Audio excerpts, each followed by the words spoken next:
السلام عليكم أيها المسعودون العظام، ومرحبا بكم في الاتجاه الصحيح. لماذا أفشل المراخين مباحثات الكويت بشأن حل أزمة اليمن؟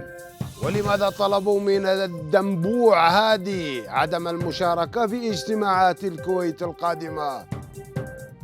هل صحيح أن الجيش السعودي يستعد لمعركة كبرى أعظم من عاصفة الحزم وعاصفة الصحراء مجتمعتين من أجل تحرير صنعاء والحديدة وتعز وغيرها؟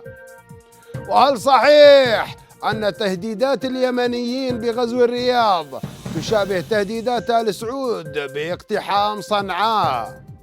ثم ما صحة المعلومات التي تقول أن قتل القوات السعودية وصلت إلى 5000 جندي، في حين أن نصف الباقين مديونين ولا يستطيعون ترك الجبهات حتى لا يعتقلوا على خلفية عدم تسديد ديونهم؟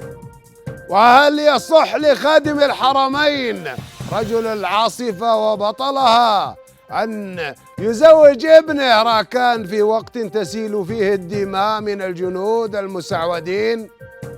ولماذا لا يسدد ديون جنوده بدل صرف المليارات على حفلة زواج الدب غير الداشر راكان بن سلمان؟ أليس جديرا بسماحة المفتري العام أن يأمر 500 ألف من المطاوعة والمشايخ بالتوجه إلى الجبهات؟ وأخيرا، لماذا يشكو الشعب المسعود العظيم من سوء الحال ولا يقبل أن يجاهد بأمواله في سبيل عاصفة الحزم التي شبهها بعضهم بمعركة بدر الكبرى؟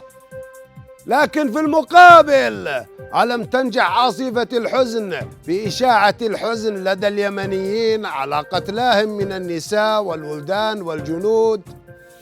ألم ينجح بطل العاصفة في صد النفوذ المجوسي الصفوي الذي يريد تطويق الجزيرة العربية من جنوبها كما من شرقها وشمالها؟